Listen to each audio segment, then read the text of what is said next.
And the recording is on. Good afternoon, and thank you for joining this 5th innovation webinar organized by Smart2B. My name is Fulvio Bernardini, and for Smart2B, I oversee communication and dissemination activities. In today's webinar, I will act as moderator. This webinar series that started in 2022 and ends today has multiple goals. First, deepen the technological challenges related to the concept of smart building. Secondly, spread information about the results of the Smart2B project, which represents, together with other similar projects funded by the European Commission, a practical answer to the challenges posed by the 2050 Sustainability Roadmap. Finally, the goal is to give visibility to the European Commission's initiatives for energy transition. In the previous webinars, we discussed some of Smart2B's technical pillars. The devices, which allow the seamless connection of complex and diversified building energy systems, the Smart2B platform, which serves as a middle layer for the Smart2B system, enabling seamless integration, knowledge extraction, and control, and Smart2B services, tools based on artificial intelligence and machine learning algorithms that can be used to analyze and prepare the building and user data collected from the devices. In today's webinar, we will have the opportunity to explore Smart2B's web-based and mobile applications and learn how well-designed and user interfaces affect user engagement and impact on individual energy consumption. User interaction, client engagement, and social innovation represent, in fact, another pillar of the Smart2B project.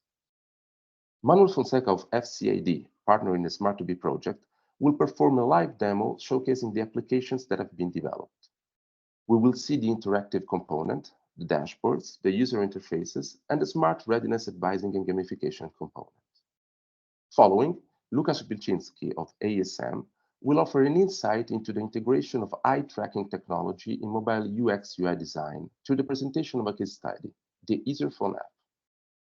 Finally, with Sean Lyerley of CInsights, we will discuss the technical and practical challenges which lead to stagnating customer engagement and understand why energy utilities need to look more into user-centric energy models.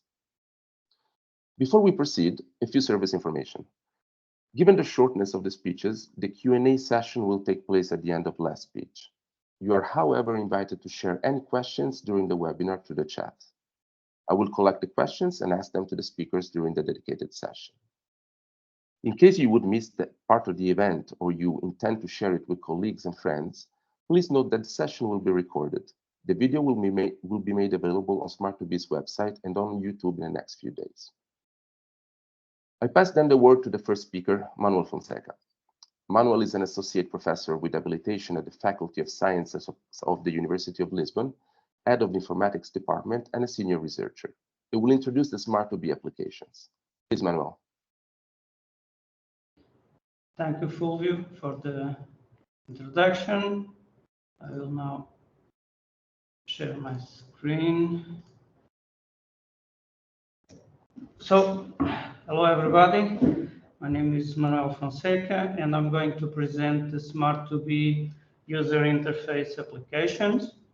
So, the applications for the Smart2B project, they have as main goals to provide access to buildings, comfort, and energy information. And also these applications want or should provide or allow users to provide feedback about their comfort in the different buildings. And finally, the applications also want to engage users so that they can reduce their individual consumption. For these applications, we identified three different actors or three different types of users that can use the application. And basically, they are the building owners, building managers, and occupants. In terms of their functionalities, these different actors that are the three that I mentioned before, and there is also a fourth one that is what we call the Smart2B installer or the admin, that is the person responsible for associating building owners with buildings, although they can also associate building managers and occupants. Their first job is to start the process and so associate building owners to with different buildings. Then building owners can associate occupants and other building owners or building managers, and they can also have access and manage all the information about the different buildings that they own. The second type of actor is building managers. They can only associate occupants, and they can also manage and access information about multiple buildings. And finally, occupants, they are not allowed to associate any type of users. They can only access the building dashboards and the interactive feedback, so the different functionalities of the application. And by talking about functionalities, the main that the application supports is one part related to dashboards for providing details about the performance of the buildings, and also dashboards to do the comparison between buildings.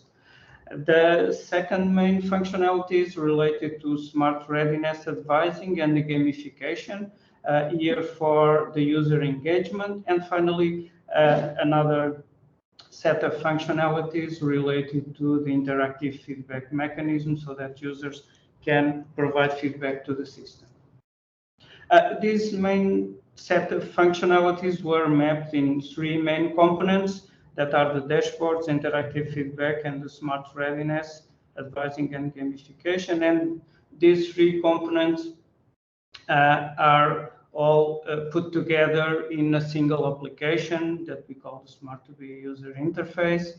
And this application then calls the Smart2B services that are provided by other parts of the project. And with these, by calling these services, we can get access to real data in real time. So we can get data from consumption, from the temperature that is being measured in all the sensors that are installed in the buildings. In terms of the methodology that we use to design the application, so we use the user-centered design and an iterative process. So it means that we were doing prototyping, evaluating those prototypes with users, and then based on the feedback from users, we improved the prototype. So we did that several times, and we still are doing that by showing and providing the application to users and then receive their feedback to improve the application. We are developing the application as a web application and also as a mobile application. Just to show you shortly the evolution of the three main components of the application. So for the dashboards, we started by creating some non-functional mockups just to study the design of the application, to figure out how to present all the information to the users. And after some evaluations and some preliminary prototypes, we ended up with this final version or the current version for the dashboards. So to provide details about consumption, energy consumption, production, and so forth and so on. Then for the interactive feedback, we also started with some low fidelity prototypes, some mock-ups, not functional ones. And then we ended up with this version of the interactive feedback. So I will explain better in the demo how the feedback works, but basically it allows the user to provide feedback about temperature and the air quality to the system so that the system can adapt. And finally, the third component that is related to the smart readiness advising and gamification. We also started with some mock-ups, and we ended up with this version of the component. So with some elements for gamification, the progress, the leaderboard, and the main status of the gamification part. I will switch now to a short demo. Let me stop sharing and I'll start sharing the demo. Okay, so this is the main page of the web app, and after doing login, we get here the list of all the buildings to which we are associated. Okay, so basically I am associated to all of these buildings here. So, and now I can, by clicking on each of the buildings, I can get an overview of the building in terms of consumption. So I know what has been consumed today until now, what has been consumed during this month and during this year for this building. There is no production in this building, and in terms of comfort, I can see the temperature, the humidity, and the CO2 average values for this building.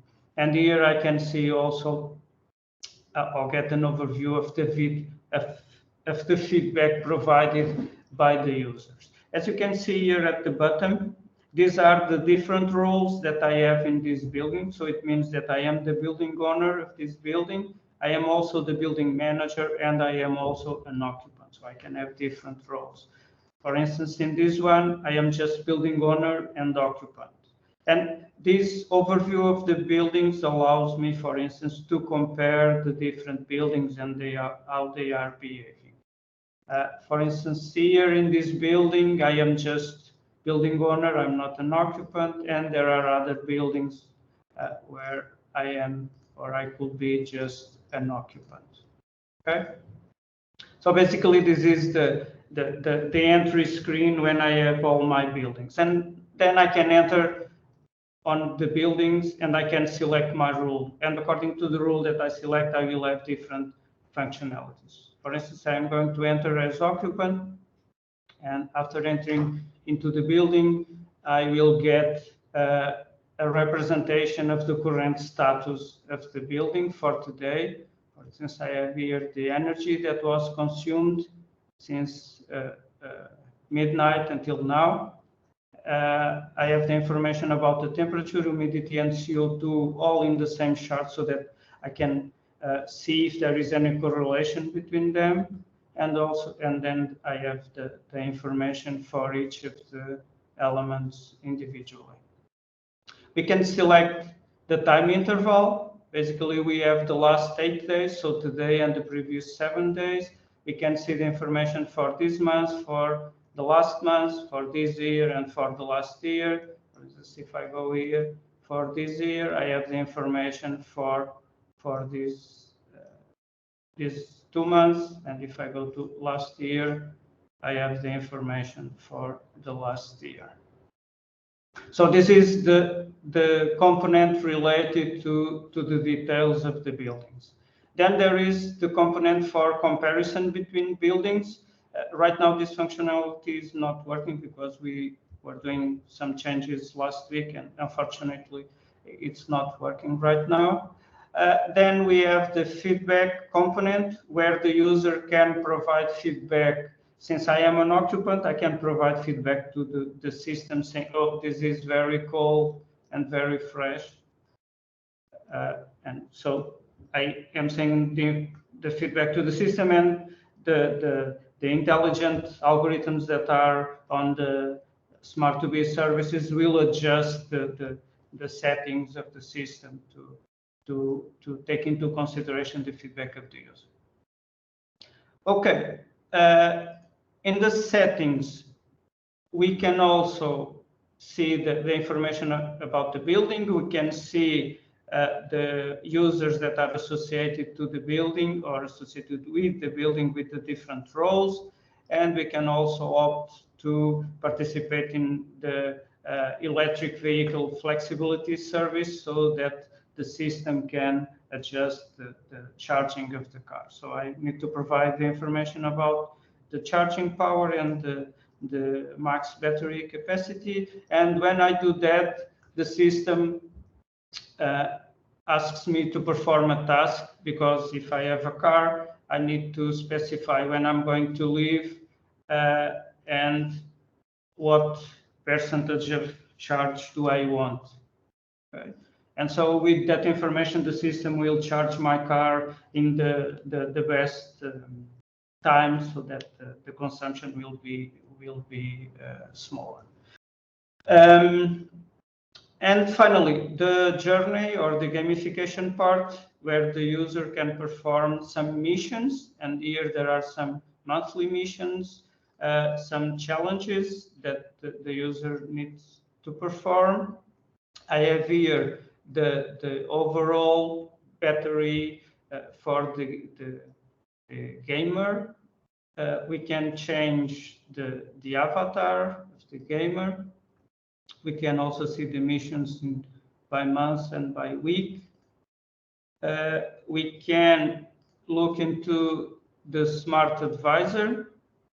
It takes a little bit to load the information, but it will do it, and we go there later. We can see the leaderboard by building, by users, inside my building. I can also change to energy savings or to XP, and I can also change to monthly or to all time. There is no information for the smart advisor, sorry. And I can also see the progress by user and by building. And here are the different achievements that are, some of them are unlocked based on the missions and the challenges that the user complete. Okay, so this was my role as occupant. Now, if I change again to the building, and if I enter as building manager or building owner,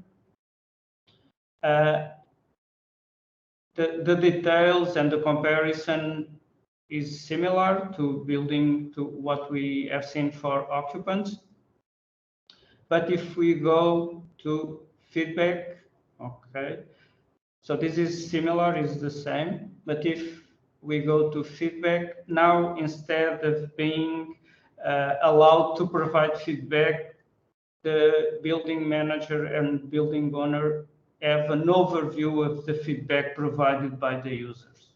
Okay, and so this is what users provided, saying that, oh, it's too cold, it's too warm, and we can select here the different time intervals. So for instance, I can see only the feedback provided during the last day, 7 days, or for the whole year. I can also see the feedback only during the weekends and for a specific time interval. So as you can see with this, as a building manager, I can take a look and see what is happening in my building and see if the settings or the way the system is behaving is okay or not, or if the users need, or if the system needs to be adjusted for the users' needs. To finish, and my time is running, in the settings, since I am a building manager, I can see here the different users, and I can associate more users, and I can remove users from that are associated with buildings. Okay, moving back again to my presentation, just to finish.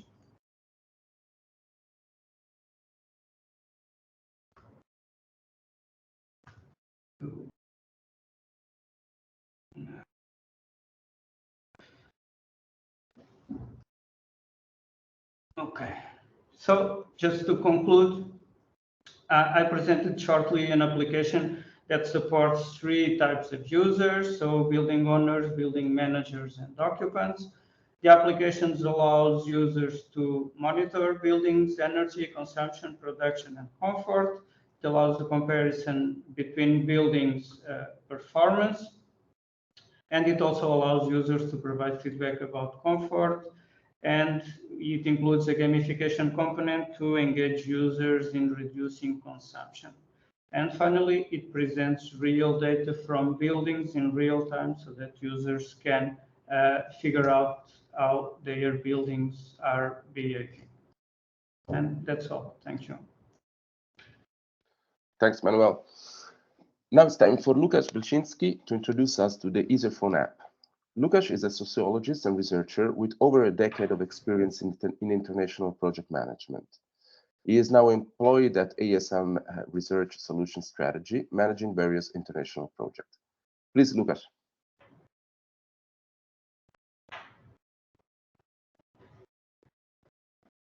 Hi, good afternoon all. Thank you for the invitation to be a part of this webinar. And I would like to share with you the benefits of using the eye tracking methodology or technology in the process of UX UI design.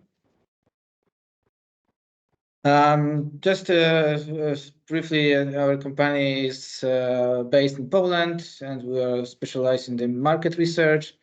As well, we are part of European Projects Society, mainly dealing with the SSH, so the Social Science and Humanities, and we provide also services related with this UX UI design process. Starting the presentation, it's not very common in development process to include the neuroscience methods. They are mainly associated with the biology or our health, but more and more those kind of technologies are coming into the life of in the processes of designing products, both products like usable daily usage products like chairs and other things like that, but mainly those technologies are now used in developing digital products. So among those different types of tools that are commonly used in the neuroscience, we have the eye tracking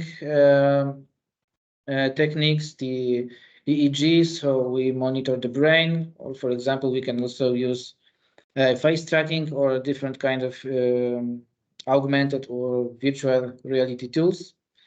And as I said, they can be used for user experience design, but we also can use it for audio-visual things.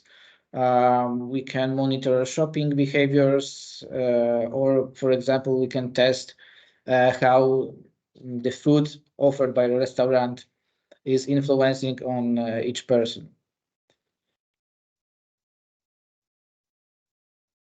And why I choose to present you the eye tracking? Because it's the most common technique related with the neuroscience in the UX design. What it gives us, it helps to provide to the designers more deep insights about the user behavior in the process of decision making. Sometimes people are not really aware when they are asked about the visual part of the interfaces of the applications, digital products or websites. And the results we can have with using those eye tracking research methods can help us going more deep into that, and maybe we can also have some kind of objective results focusing on the perception of what we see. Just one slide about the different type of eye tracking equipment we have at our company. So first on your left side of the screen, there is a 2B glasses. This eye tracking hardware can be used anywhere. So it might be used outside of the headquarters of the office. It could be taken anywhere in the real world. For example, very often we use it to check the shelves in the shops, how the products are visible in different places, and how people perceive it. On the right side, there is two type of equipment, also provided by the Tobii. So this is Tobii's Prospectum. This is the big screen, and it has the highest amount of gigahertz. And I think here in ISM we are the only one in Poland having this eye tracking system. So it allows us to capture the results of eye movement, mainly used for audio video productions like films, advertisements, or websites. And in the middle, we have another kind of eye tracking, as seen on the picture. It is used for tablets and smartphones to capture how the application is operated by people when they use a smartphone or a tablet. If we are speaking about the user experience design or user interface design, we always used the triangulation of methods. So not only eye tracking, but we also observe our respondents, and after each person, when he or she is finished with the manual part of the research, so playing with the interface, playing with the app, or walking through the website, we conduct also it can be interviews, in-depth interviews, individual ones, or we gather all the respondents into the focus groups, and then we discuss what was nice, or what needed to be upgraded and further developed to bring the product as best as it can be for the final end users. So as I said, the eye tracking session is based on these triangulations of method. First of all, we make this research setup. So we are providing to the respondents as much comfortable space to conduct the eye tracking. Usually, those people are we give them instructions at the beginning, so what they should do with the app.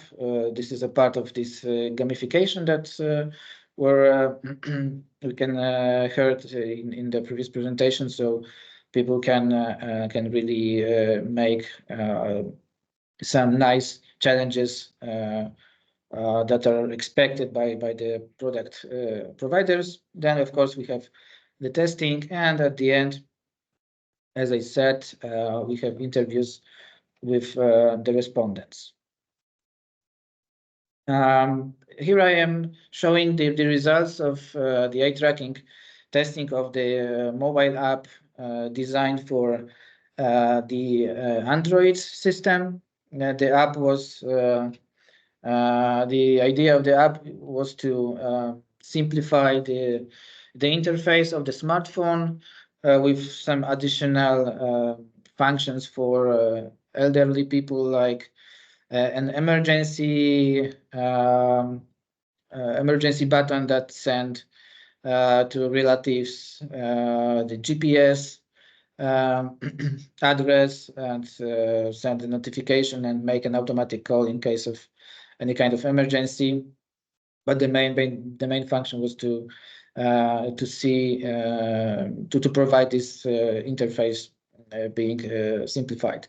So what we received from conducting the eye tracking.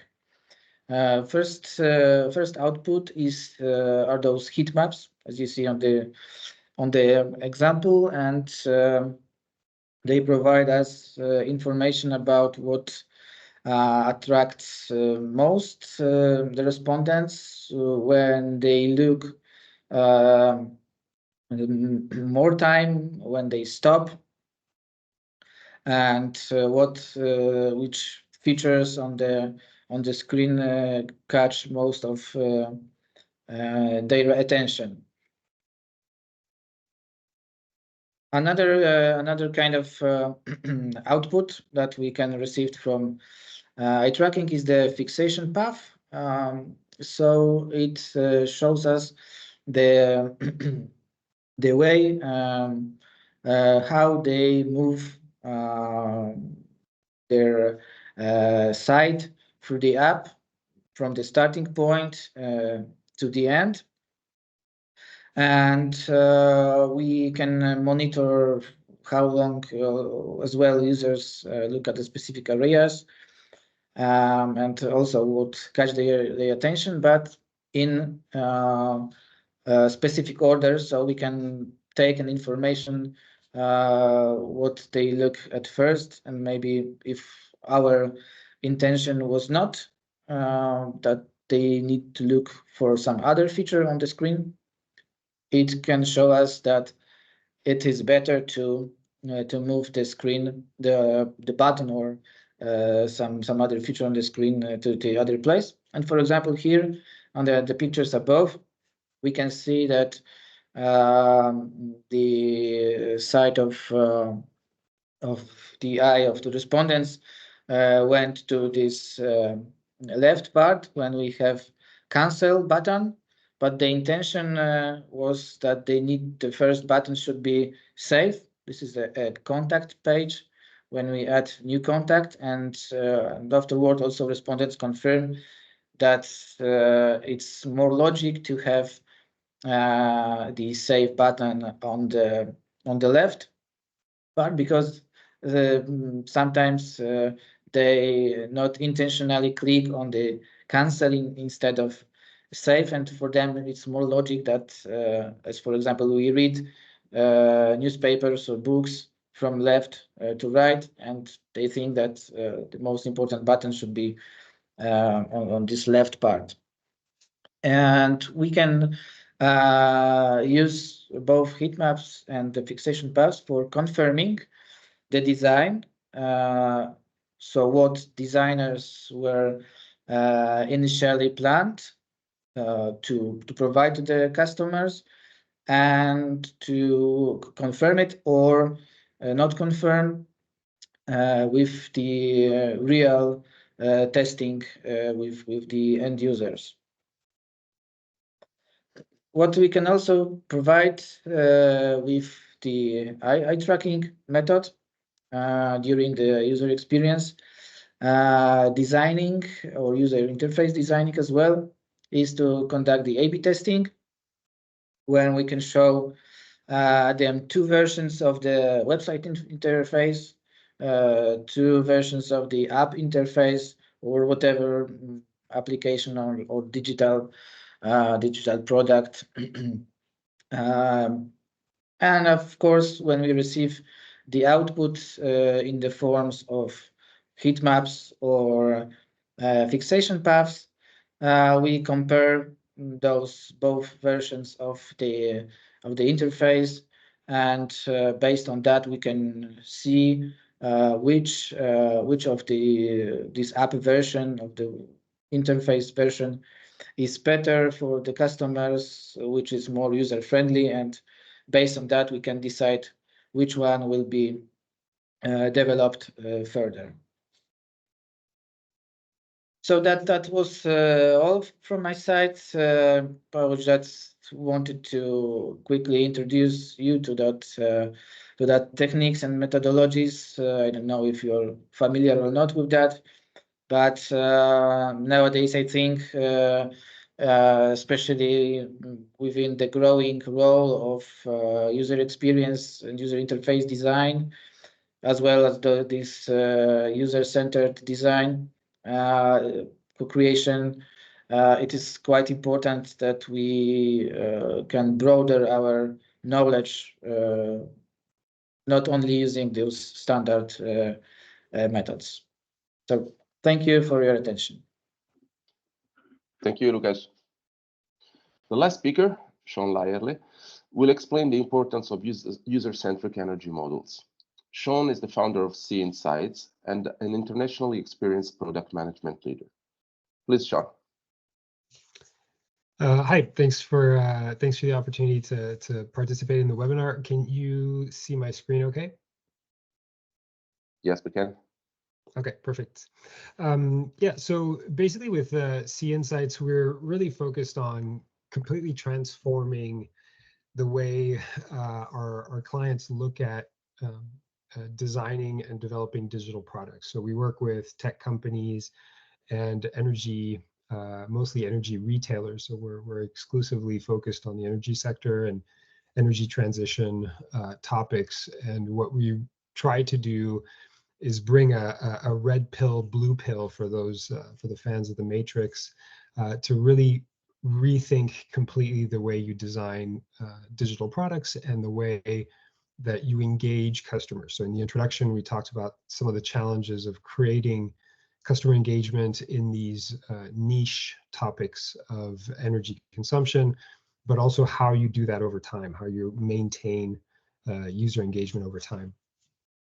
As an example, we've worked with again many tech companies and product or marketing teams of energy retailers, and there's a common question that keeps coming up when you're thinking about a particular journey in a digital product, whether you need an occupant to engage with an energy consumption dashboard, whether you need building facility manager to upload building operating schedules, whether you're looking for a building owner to view regularly a reporting interface for let's say the carbon footprint of your building portfolio, whatever use case you might have. These are all things that you need users to do on your product or to move through your product. And so I wonder if you have a guess. We won't have the interactive features on this webinar, but just for yourself, if you have a guess of what the most important points would be in a digital journey, if it's that very first interaction with a product, if it's the last interaction, if it's maybe one of those little steps in between that's a very important step, or maybe you think every single touch point with a digital product is as important as the other. Well, this is a question that comes up a lot when trying to figure out how we should design a particular customer journey or a feature or an app or a customer portal for small medium business energy consumer. What parts of the digital journey are we going to focus on? And we see the same pattern whether it's with tech companies or energy retailers over and over, where there's a lot of discussion, a lot of very logical, very intelligent, very rational discussion to justify, well, no, the first point of the journey, this is the first contact with the energy retailer, or this is the first time they sign up, or the first time they see their energy consumption data, or the first time they see how they compare in a building benchmark. And so, these are the very important points. But the difficulty is that everybody is making good arguments in that discussion, and everybody has a good point. And so usually the next phase of the conversation becomes a personal experience. Well, when I look at my energy bill, or when I walked into this building that had a dashboard showing the building carbon footprint, or when I look at my energy consumption on my app, and the reality is that all of these decisions, all of these assumptions can be pretty well explained, pretty well rationalized, whether your experience or by looking at other products, but none of these really have strong evidence basis of deciding, well, what is the most important point? What should we focus on? And it turns out that there's a whole universe of behavioral science and cognitive science that has this evidence basis, that has studied these things, that gives us a roadmap, gives us answers, empirical answers to these questions. And so for this one in particular, there was an experiment that was done, or some research that was done with colonoscopy patients. So not quite an energy sector bit of research, even though sometimes maybe some customers feel like going through their energy bill might be similar to going through a colonoscopy. But what they found was that the most important parts of that journey, so to speak, or that experience, was the peak of the experience and the end of the experience. And so this can be both the negative peak, so the most frustrating or the most intense, the most painful part of an experience, or it can be the most positive. So the peak in terms of, this was the most insightful part of the journey, the most interesting piece of data you received, the best customer service interaction you had, and that final interaction. So with this piece of information that we know from behavioral science, if we're designing a new product, a customer journey, or a feature, we're not going to waste, hours and hours or days of workshops trying to figure out every detail on the first touch point or on the middle touch or the third touch point. But we are going to invest a lot of time understanding where is the peak and where is the end of this, customer journey or sign up process or whatever it is, and really focus on those experiences to generate customer engagement, customer satisfaction, and make a more intuitive product.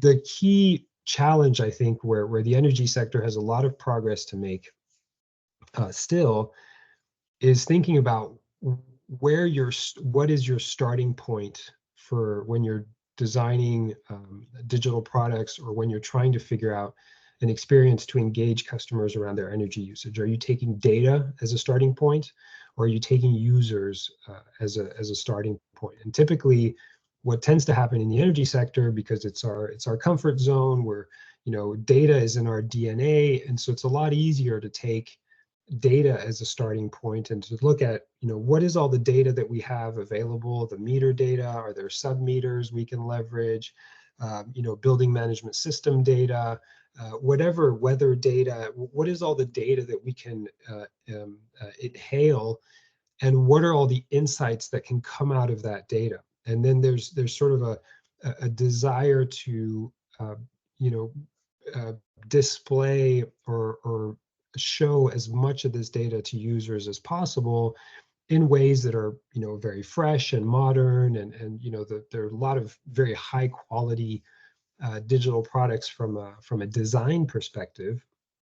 But generally speaking, in the energy sector, there is a consistent challenge of getting customers to engage with those products, getting users to engage with those products, and get them to continue engaging over time.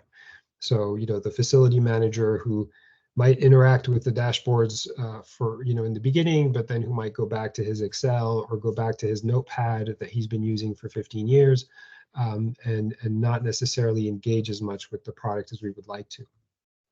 If you start with users and leverage data, that's when you start to see really transformative products and start to see some really interesting things. So if you are taking users as the starting point, and if you're leveraging a behavioral science, a more empirical behavioral science approach, there's a couple things that right away. So one of the things that right away is that you have to focus on what's called salience. And in behavioral science, salience is not just the ability to make sure someone notices something, because it's pretty easy to make people notice something with contrast or different colors.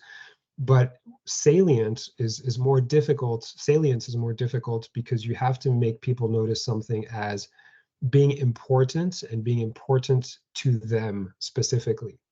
And so if you're focusing on how can we make sure that the users who we want to engage with this digital product understand that this is very directly relevant or salient to them, and that it's important to pay attention, it's important to come back and not just provide them with data, hoping that we can catch the right pieces of information that they're interested in, and keep them coming back to the app just based on the data. The second thing that we know right away, which is directly connected to the idea of salience, and which was talked a little bit on the demo. So we didn't work directly on this product, but I think the product that was demoed earlier has some good examples of these kinds of things.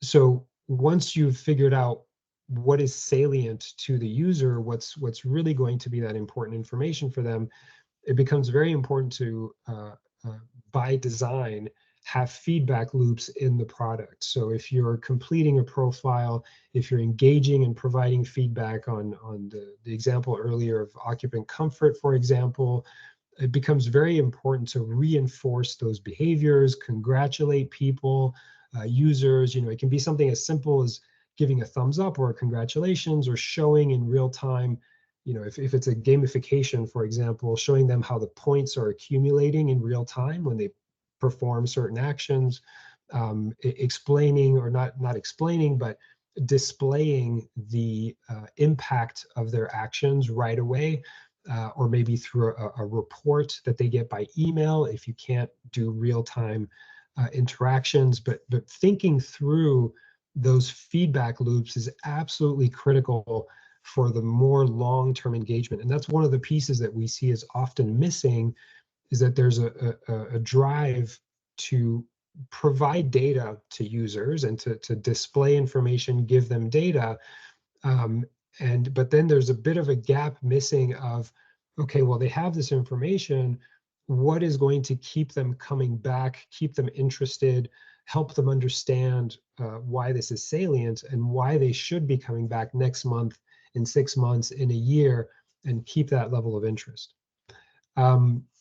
The good news is that there are literally hundreds of very well studied behavioral and cognitive science principles that have been well understood for decades. This is not something that appeared 10 years ago. I mean, there are principles that we use on a regular basis that were identified in the 60s and the 70s. So there's a very, very rich body of research that we can use to inform our digital product decisions. And to leave you maybe with a last example, there's again a very foundational concept of framing in behavioral science, which is basically the way you present information. So the frame you put around information. A basic example would be whether you're talking about something being 10% fat or 90% fat free. You're basically saying the same thing, but you're framing it from a different perspective.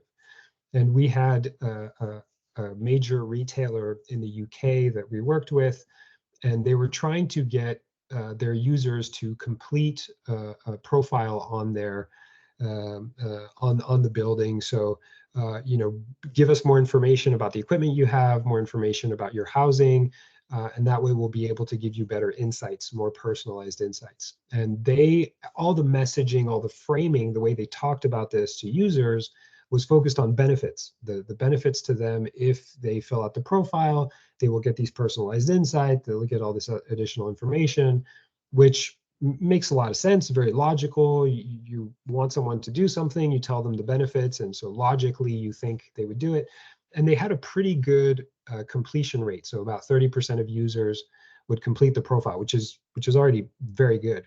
But we implemented a slightly different approach, which combined these two behavioral principles around curiosity and social norms. So the idea was to kind of mask their benchmark comparison around other compared to other energy consumers, and to kind of mask their performance to generate that curiosity of, where do you know where you rank? Do you know how you're doing relative to similar consumers? And by just changing that framing, and this was literally a change in text. So there was very, very little in terms of, design and algorithms, and it wasn't really changing the product very much. It was just changing some text. And we were able to get a boost from 30 to 45% profile completion just by taking that different behavioral view.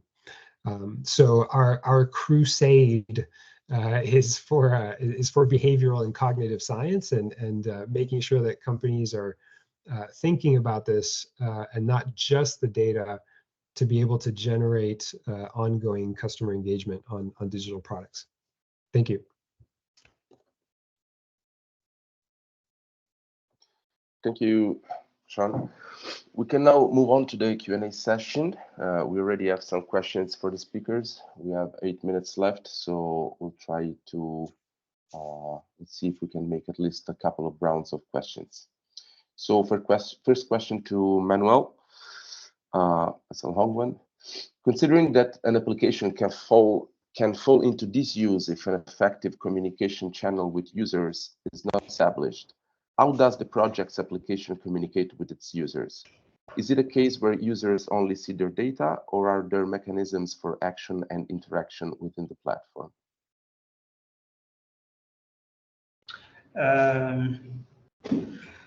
Well, we have, as I presented, there are mechanisms for the user to interact with the platform, basically through the feedback that will provide information about how the user is feeling and in terms of comfort, and that information we hope, and the user hopes, that that information will help the system to provide a better air quality, a better temperature, so better well-being or better comfort for the user. So this is one of the ways of interacting.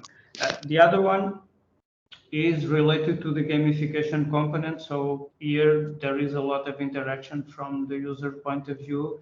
And so in that sense, the user can perform missions, can answer to challenges, and see the progress.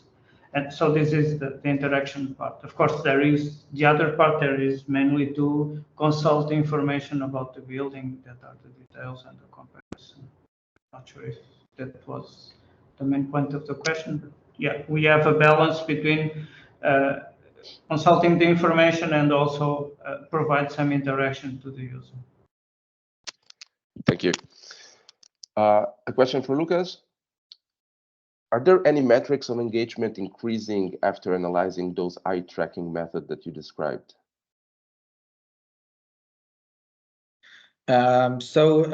Basically, there is not only one round of that kind of eye tracking sessions. Usually it's combined, whether with the sprints or whether with some milestones while developing a product.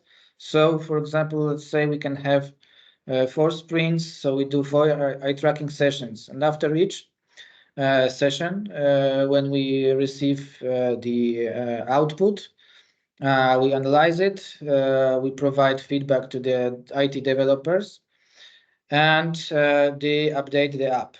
Later on, we conduct second round of eye tracking with the user satisfaction survey, and we can check whether the updates that were made based on the first session really are in line what was expected by the users. So the user satisfaction survey is the tool for measurement if the results of eye tracking were successfully implemented in the development process.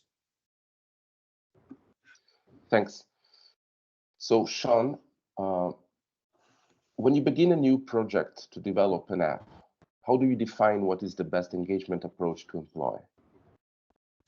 So there's a few things that we look at. What we found over the years, so there wasn't an obvious answer in the beginning, and what we learned from experience is that the number one thing we try to make sure is defined very clearly in the beginning is what are the desired business objectives. So what is the business case that the tech company or the energy retailer is trying to achieve? Because once we understand if is it a recurring engagement, but what for? Is it for loyalty? Is it for customer acquisition? Is it for brand differentiation? What is the business objective of the owners of the product? And once we have a very clear understanding of that, then the desired behavior that we want to generate with the users becomes much more obvious. So we understand, okay, this is the behavior that we need people to adopt. And that gives us the focus from a research point of view of what behavioral principles we can use and where to pull from the toolbox to generate that behavior. So the number one thing we want to clarify, and it's not always clear, is what is the real business objective, the business case behind this customer journey, this feature, or this product. Thank you. Manuel, second question. Have you conducted within the Smart2B project any usability testing session with users? If so, what are the key findings and feedback received? How was it reflected within the app's development? Okay, as I mentioned in my presentation, we did an iterative process. So basically, we developed a solution, we evaluated the users, and then based on the feedback, we improved. We did several evaluations in different stages of the application.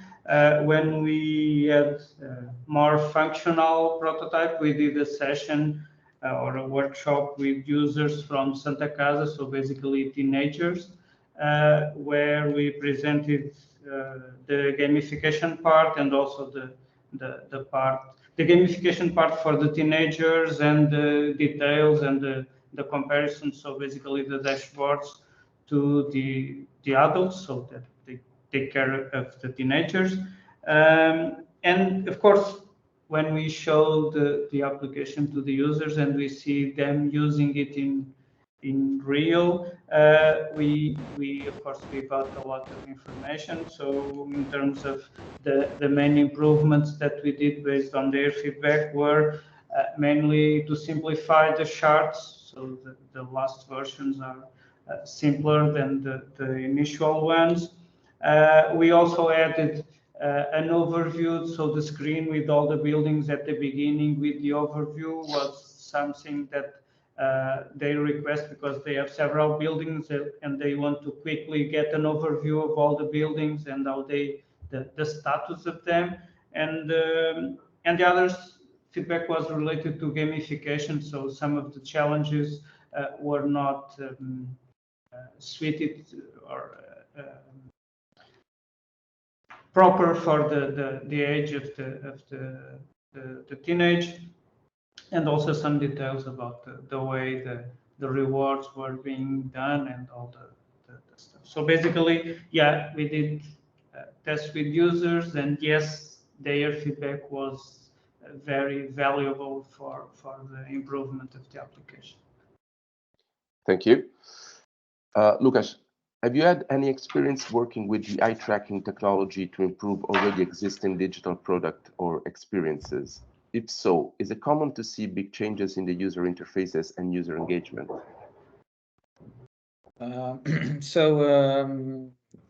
Eye tracking in general might be used on any stage of the product, both in the development phase and in the maintenance phase. And for example, the use cases case studies that we have showing that, for example, if an app or a web site has its range decreasing, or the Google statistics, for example, show that people spend less time browsing the website. It is good, for example, if someone see that decreasing range or decreasing time, to conduct this eye tracking, because maybe the interface of the page or the app is not up to date, because what people like is changing sometimes on a daily basis. Something gets more popular. Some colors, for example, might have their popularity in some year, like gray, and then if someone do not change the website, it might get less popular. So the tracking session made during the maintenance phase of the product also can give the insights what to change. And usually I think that those changes are quite huge. Even the results shows that the website needs to be completely redeveloped. Of course. Thank you. So one last question for Sean, and then we already ran out of time. You mentioned identifying the peaks and the aftermath of the experience of the user. How are you identifying these points? Are you using customer surveys, analysis of product use, or any other methods? Yeah, so there's what we favor, and there's what our clients typically will do. So we are always on a crusade for ethnographic research, which is really it's kind of the gold standard is observational research. So that means, going and actually observing users in their natural environment, using an app or logging onto a customer portal, going to the building, going to the home, going to their office, and really saying as little as possible, interacting as little as possible, and just observing what happens. That's kind of what we always favor and where we get the most insight. In reality, the logistics can be more or less complicated to do that. And some of our clients have, preferences or processes already in place to do, focus groups or quantitative surveys, eye tracking sometimes. So we try to take whatever is available, but our strong mission is to encourage people to do ethnographic research, because that's where the best insights always come from. Thank you very much. So thank you for your participation. Thank you to all the speakers, and thank you for the attendees. As we said before, the webinar is being recorded, and it will be available on Smart2B's website in the next few days. Thank you again. Thank you. Thank you. Bye-bye. And Thank bye. you. Goodbye.